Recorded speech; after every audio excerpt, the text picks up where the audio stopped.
Movie की starting में ये बताया जाता है कि आज से करीब 5 साल पहले गॉडजिला और कॉन्ग की बहुत बड़ी लड़ाई हुई थी, जहाँ पर गॉडजिला कॉन्ग को हराने के बाद समुद्र की गहराई में चला गया और उस दिन के बाद से गॉडजिला का कुछ भी पता नहीं चल पाया, किसी ने भी उसे नहीं देखा। इसके बाद 5 साल बाद का सीन दिखाया जाता है, जहाँ एक आइलैंड को दिखाया जाता है जो कि कॉन्ग का घर था। कॉन्ग का शरीर पहले से काफी बड़ा हो गया है। इसके बाद दिखाया जाता है कि कॉन्ग सोकर उठता है और पानी में खूब इंजॉय करता है। वहीं पर एक छोटी बच्ची है जो कॉन्ग को बहुत अच्छी लगती थी। वो दोनों अच्छे फ्रेंड्स थे और कॉन्ग उसकी सारी बातें मानता था, लेकिन ये बच्ची ना तो बोल सकती थी और ना ही सुन सकती थी। कॉन्ग बहुत ज्यादा गुस्से में आकर एक पेड़ को उठाकर आसमान की तरफ फेंकता है, जिससे एनर्जी बॉल टूट जाते हैं। और यहाँ पर ये पता चलता है कि असल में कॉन्ग को इस टाउन के नीचे रखा गया था ताकि गॉडजिला वहाँ ना आ सके, क्योंकि ये दोनों टाइटन एक दूसरे को डिफीट कर सकते हैं और दोबारा से ना लड़ पड़े। अब क्योंकि कॉन्ग पहले से काफी बड़ा हो गया था, इसीलिए डिसाइड किया जाता है कि उसे कहीं और शिफ्ट कर दिया जाए। इसके बाद एक लड़के को दिखाया जाता है जो एक कंपनी के लिए काम करता था। वो एक हैकर था और जिस कंपनी में वो काम करता था वो कंपनी काफी मॉडर्न चीजें बनाया करती, जैसे कि मशीन, रोबोट और बहुत कुछ एक्सेट्रा। लेकिन उस हैकर को अपनी कंपनी पर शक था कि यहाँ कुछ ऐसी चीज बनाई जाती है जो कि नहीं बननी चाहिए, और इसीलिए वो कंपनी का सारा डाटा हैक कर लेता है, जिससे उसे पता चलता है कि ये कंपनी किसी ऑब्जेक्ट को हांगकांग शिफ्ट कर रही है। और तभी वहाँ पर अलार्म बजने लगता है और ये गॉडजिला के आने का अलार्म था। देखते ही देखते गॉडजिला समुद्र से बाहर आ जाता है और सब कुछ डिस्ट्रॉय करने लगता है। कोई भी समझ नहीं पा रहा था कि आखिरकार गॉडजिला सबको क्यों मारता जा रहा है, क्योंकि वो तो एक अच्छा टाइटन है जो इंसानों को सेव करता है, उनकी जान बचाता है। यहाँ पर ये पता चलता है कि गॉडजिला के पास एक न्यूक्लियर पावर है और उस न्यूक्लियर पावर का यूज करके वो पूरी कंपनी को डिस्ट्रॉय कर देता है। इसके बाद पूरी दुनिया में ये न्यूज वायरल हो जाती है कि गॉडजिला आ चुका है, लेकिन इस बार वो पहले जैसा नहीं रहा, चेंज होकर आया है। क्योंकि पहले वो इंसानों को सेव करता था, अब गुस्से में सबको मारता जा रहा है। कंपनी का ऑनर न्यूज में सबको बताता है कि हमारी कंपनी एक प्रोजेक्ट पर काम कर रही है और वो बहुत जल्दी ही एक ऐसी डिवाइस बनाने में कामयाब हो जाएंगे जिससे गॉडजिला का मुकाबला हो सकता है। इस न्यूज को एक लड़की देख रही होती है जिसका नाम मेडिसिन है,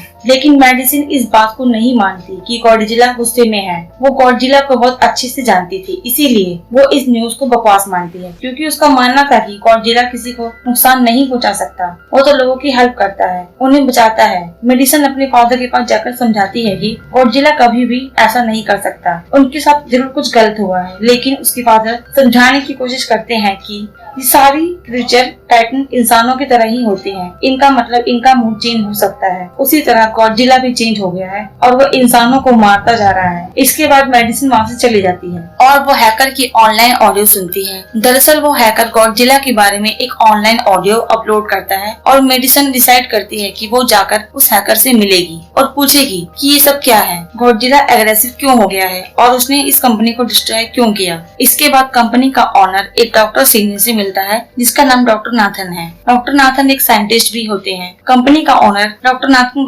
को बताता है कि आपका होलो अर्थ वाला कॉन्सेप्ट बिल्कुल सही था, ये वो जगह थी जहाँ पर टाइटन पैदा होते हैं। दरअसल डॉक्टर नाथन ने एक बुक लिखी थी जिसमें उन्होंने लिखा था कि जमीन के अंदर एक और जमीन भी है जिसका नाम होलो अर्थ है। ये छुपी हुई है और किसी को भी नजर नहीं आती है और ये अर्थ टाइटन की एनर्जी का सोर्स है। वहीं पर कंपनी का ऑनर डॉक्टर नाथन को एक और आदमी से मिलवाता है। ऑनर बोलता है कि हमें जमीन के अंदर एनर्जी का एक सोर्स ढूंढ लिया है। हॉलो अर्थ हमारे जमीन के नीचे है। जिस तरह हम सूरज से एनर्जी लेते हैं, सेम उसी तरह हॉलो अर्थ में एक एनर्जी सोर्स है जिससे ये सारे टाइटन्स एनर्जी लेते हैं। और अगर ये लोग एनर्जी सोर्स को ढूंढने में सक्सेसफुल हो गए तो ये गॉडजिला का मुकाबला कर पाएंगे। डॉक्टर नाथन पूछते हैं कि आखिर हम उस हॉलो अर्थ तक जाएंगे कैसे, क्योंकि कुछ सालों पहले मेरे भाई ने भी वहाँ जाने की कोशिश की थी, लेकिन वो नहीं जा पाया और उसकी डेथ हो गई। यहाँ ये बात मालूम पड़ती है कि हॉलो अर्थ में ग्रेविटी नहीं होती, इसीलिए वहाँ चीजें हवा में उड़ने लगती हैं। इस बात पर कंपनी का ऑनर डॉक्टर नाथन को कहता है कि आपको इस बात पर फिक्र करने की कोई जरूरत नहीं है, क्योंकि हमारी कंपनी ने एक एंटी ग्रेविटी कार बनाई है जिसकी हेल्प से हम हॉलो अर्थ जाएंगे। वो बोलता है कि हर टाइटन में एक एबिलिटी होती है जिसकी मदद से हर टाइटन अपने घर को ढूंढ सकता है, इसीलिए हमें एक कॉन्ग कॉन्ग की हेल्प लेनी चाहिए। इसके बाद डॉक्टर नाथन अपनी एक फीमेल फ्रेंड जो कि डॉक्टर थी उससे मिलते हैं। ये फीमेल डॉक्टर कॉन्ग की देखभाल भी करती थी। डॉक्टर नाथन फीमेल डॉक्टर को समझाने की कोशिश करते हैं कि हमें कॉन्ग को उसके घर भेजना चाहिए और उसका घर हॉलो अर्थ है, क्योंकि हम उससे ज्यादा टाइम के लिए यहाँ नहीं रख सकते और अगर वो यहाँ से बाहर निकला तो गॉडजिला उस पर अटैक कर देगा। इसीलिए कॉन्ग सिर्फ हॉलो अर्थ में ही सेफ रह सकता है। अब थोड़ी डिस्कशन के बाद फाइनली वो एग्री हो जाती है, क्योंकि इसके अलावा उसके पास कोई और ऑप्शन था भी नहीं। अब लोग अपनी पूरी आर्मी के साथ कॉन्ग को हॉलो अर्थ की तरफ ले जाने लगते हैं। कॉन्ग को ये लोग चैन से बांधकर ले जा रहे थे। कॉन्ग की फ्रेंड वो छोटी बच्ची इशारों में कॉन्ग से बातें करती है। बच्ची बताती है कि कॉन्ग को गुस्सा आ रहा है क्योंकि वो बंधा हुआ है। आर्मी का लीडर उस फीमेल डॉक्टर से कहता है कि हम कॉन्ग को लेकर गॉडजिला के रास्ते से नहीं गुजरेंगे, हम कहीं और ले जाएंगे ताकि गॉडजिला को पता ना चले। इस पर वो डॉक्टर कहती है कि yes we should do exactly like this,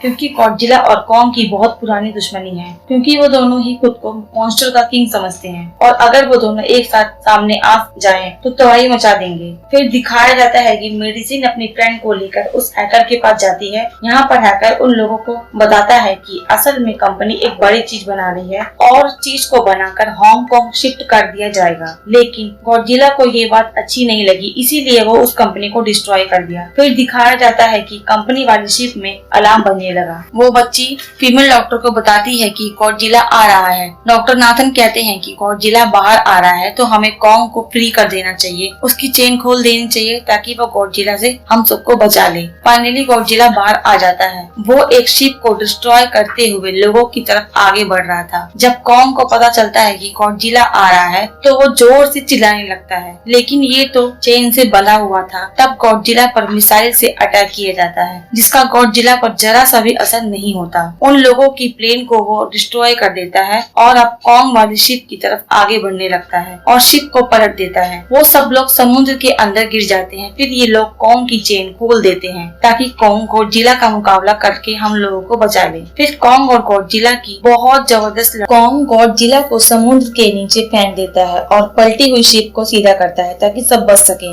Godzilla एक बार फिर ऊपर आता है और शिप की तरफ बढ़ता है जिसमें वो बच्ची थी। कॉन्ग ये देखकर छलांग लगाकर आता है और गॉडजिला को एक जोर का पंच मारता है। गॉडजिला जो कॉन्ग को मारता है जिससे कॉन्ग नीचे गिर जाता है। कॉन्ग एक बार फिर से गॉडजिला को मारता है और समुद्र में गिरा देता है। गॉडजिला को बहुत गुस्सा आता है और वो अपनी न्यूक्लियर पावर का यूज करता है। ये देखते ही कॉन्ग जान बचाने के लिए पानी में कूद जाता है। गॉडजिला की न्यूक्लियर पावर की लाइट हर जगह फैल जाती है और लोग उसे देखकर हैरान रह जाते हैं और इससे हमें ये मालूम पड़ता है कि गॉडजिला बहुत ज्यादा पावरफुल है और अब बीच समुद्र में इनकी फाइट होने लगती है। गॉडजिला तो पानी में सांस ले सकता था, लेकिन कॉन्ग तो इंसानों की तरह था, वो पानी में सांस नहीं ले सकता था, इसीलिए वो हार रहा था। वो फीमेल डॉक्टर कहती है कि हमें कॉन्ग की हेल्प करनी चाहिए वरना गॉडजिला उसे मार देगा। फिर ये लोग बहुत सारी मिसाइल ब्लास्ट करते हैं जिससे कॉन्ग अपनी जान बचाने के लिए बाहर आ जाता है। फिर डॉक्टर नाथन ऑर्डर देते हैं कि सब कुछ ऑफ कर दो, सारी मशीन इंजन को शट डाउन कर दो ताकि गॉडजिला ये समझे कि हम लोग हार चुके हैं और मर चुके हैं। और एग्जैक्टली ऐसा ही होता है। गॉडजिला वहाँ से चला जाता है। फीमेल डॉक्टर कहती है कि हम लोग आगे बढ़े तो गॉडजिला फिर से हम पर अटैक कर देगा, तो अब हम कैसे आगे बढ़े और कॉन्ग को कैसे ले जाएं? तो डॉक्टर नाथन कहते हैं कि हम कॉन्ग को उड़ा कर ले जाएंगे। दूसरी तरफ दिखाया जाता है कि मेडिसिन अपने फ्रेंड के साथ उस कंपनी में घुस गई है, ये चेक करने के लिए कि आखिर ये कंपनी बना क्या रही थी। वहाँ उन्हें एनिमल के बड़े बड़े अंडे दिखाई देते हैं और इनका डोर अपने आप लॉक हो जाता है जहाँ ये लोग खड़े थे। दरअसल वो एक मशीन थी जो हांगकांग लेके जा रही थी और अब देखते हैं कि पूरी आर्मी कॉन्ग को हॉलो अर्थ के पास पहुंचाने में सक्सेसफुल हो जाती है। ये लोग कॉन्ग को कहते हैं कि वो हॉलो अर्थ वाले केव में चला जाए, लेकिन कॉन्ग वहाँ जाने के लिए मना कर देता है। फिर ये लोग डिसाइड करते हैं कि उस बच्ची के थ्रू कॉन्ग को समझाया जाए, क्योंकि कॉन्ग उस बच्ची की बात को कभी नहीं टालता था। अब कॉन्ग उसकी बात मानकर एग्री हो जाता है और अपनी हॉलो अर्थ में चला जाता है। तब ये लोग अपनी एंटी ग्रेविटी कार के जरिए कॉन्ग के पीछे निकल पड़ते हैं। वो एक अलग तरह की दुनिया थी, वहाँ कई तरह के मॉन्स्टर थे। तभी एक फ्लाइंग मॉन्स्टर उन कार पर अटैक कर देता है। वो मॉन्स्टर उस बच्ची पर भी अटैक करने आता है, लेकिन कॉन्ग उसे पकड़ लेता है और वहीं मार देता है। मेडिसिन और उसके फ्रेंड हांगकांग पहुंच जाते हैं और इन्हें सारा सीक्रेट मालूम पड़ जाता है कि गॉडजिला को मारने के लिए इस कंपनी ने एक और गॉडजिला बनाया है और इस नए गॉडजिला का नाम है मेगा गॉडजिला। इस मेगा गॉडजिला को और भी ज्यादा पावरफुल बनाने के लिए जो पावर चाहिए वो हॉलो अर्थ में ही मिलेगी और इसीलिए वो कंपनी का ऑनर वहाँ जाना चाहता था। अब मेगा गॉडजिला एक्टिवेट हो गया और इसे गॉडजिला ने फील कर लिया और इसीलिए वो हांगकांग जहाँ वो नया गॉडजिला है उसी तरफ आगे बढ़ने लगा। हॉलो अर्थ की सारी पावर एक हील पर थी। कॉन्ग उस पर चढ़ता है और वहाँ उस दरवाजे को खोलता है। वहाँ एक एग दिखाई देता है जो गॉडजिला की बॉडी से बनाई गई होती है और बहुत पावरफुल होती है। कॉन्ग उसे लेकर एक जगह बैठ जाता है। अब गॉडजिला हांगकांग पहुँच गया और सब लोग अपनी जान बचाने के लिए इधर उधर भागने लगते हैं। दूसरी तरफ कॉन्ग को उसकी एनर्जी सोर्स मिल जाता है और उसे मालूम पड़ता है कि इससे वो अपने एक्स को चार्ज कर सकता है, जो चार्ज होने के बाद और ज्यादा पावरफुल हो जाती है। गॉडजिला को ये भी मालूम पड़ जाता है कि हॉलो अर्थ में कोई आया हुआ है और उसकी न्यूक्लियर पावर जमीन को फाड़ती हुई कॉन्ग के पास पहुंच जाती है। कंपनी की एक फीमेल ऑनर इस एनर्जी का थोड़ा सा सैंपल अपनी कंपनी के पास भेज देती है ताकि वो लोग मेगा गॉडजिला को एक्टिवेट कर सकें। तभी कॉन्ग वहां आकर उनके प्लेन को डिस्ट्रॉय कर देता है। अब कॉन्ग निकल पड़ता है गॉडजिला से लड़ने के लिए। वो गॉडजिला पर अटैक करता है और उसकी एक्स एक बिल्डिंग में गिर जाती है। फिर इस बात का फायदा उठाते हुए गॉडजिला कॉन्ग को मारता है और बहुत ज्यादा उनकी फाइट होती है। गॉडजिला कॉन्ग को वहीं छोड़कर वहां से चला जाता है। अब देखते हैं वो मेगा गॉडजिला उन पावर सैंपल से बहुत ज्यादा पावरफुल और साइज में बहुत ज्यादा बड़ा हो जाता है। वो सब कुछ कंट्रोल कर लेता है अपने आप और सबसे पहले उस कंपनी को ओनर को ही मार डालता है और उसकी असिस्टेंट को भी, और दीवारों को तोड़ता हुआ आगे आता है। उसे देखकर गॉडजिला उसकी तरफ बढ़ने लगता है और दोनों में काफी ज्यादा फाइट होती है। अब क्योंकि मेगा गॉडजिला ज्यादा पावरफुल था इसीलिए गॉडजिला उससे हारने लगता है। मेडिसिन और वो हैकर मेगा गॉडजिला की पावर ऑफ करने की कोशिश करते हैं पर वहाँ सब कुछ लॉक्ड होता है। दूसरी तरफ काफी ज्यादा घायल होने की वजह से कॉन्ग की हार्ट बीट कम हो रही थी। वो बच्ची ये बात सबको बताती है। डॉक्टर नाथन कहते हैं कि कॉन्ग को बचाने के लिए उसे बहुत बड़ा इलेक्ट्रिक शॉक देना होगा और उस एंटी ग्रेविटी कार से उसे शॉक दिया जाता है जिससे कॉन्ग को झटका लगता है और वो दोबारा उठ खड़ा हो जाता है। वो बच्ची कॉन्ग को इशारे में बोलती है कि गॉडजिला हमारा दुश्मन नहीं है, वो हमारा फ्रेंड है, जाओ उसकी हेल्प करो। तब कॉन्ग गॉडजिला को बचाने के लिए चला जाता है। मेगा गॉडजिला अपनी पावर से गॉडजिला को मारने ही वाला होता है तभी वहाँ कॉन्ग आ जाता है। वो उसे बचा लेता है। गॉडजिला समझ जाता है कि हमें मिलकर फाइट करनी चाहिए। अब क्योंकि मेडिसिन और हैकर को कुछ समझ नहीं आता कि वो क्या करें, इसीलिए वो मशीन में पानी डाल देते हैं जिससे मेगा गॉडजिला थोड़ी देर के लिए ऑफ हो जाता है। इसी का फायदा उठाकर गॉडजिला कॉन्ग की एक्स को चार्ज कर देता है और कॉन्ग मेगा गॉडजिला के हाथ पैर तोड़ देता है, सारी बॉडी पार्ट्स अलग कर देता है। अब मेगा गॉडजिला मर जाता है तो सब कुछ नॉर्मल हो जाता है। अब गॉडजिला और कॉन्ग दोनों ने एक दूसरे की जान बचाई थी इसीलिए दोनों की दोस्ती हो जाती है। गॉडजिला वापस समुद्र में चला जाता है और कॉन्ग हमेशा के लिए हॉलो अर्थ में चला जाता है उस बच्ची के साथ, और इसी के साथ यही इस मूवी का एंड हो जाता है।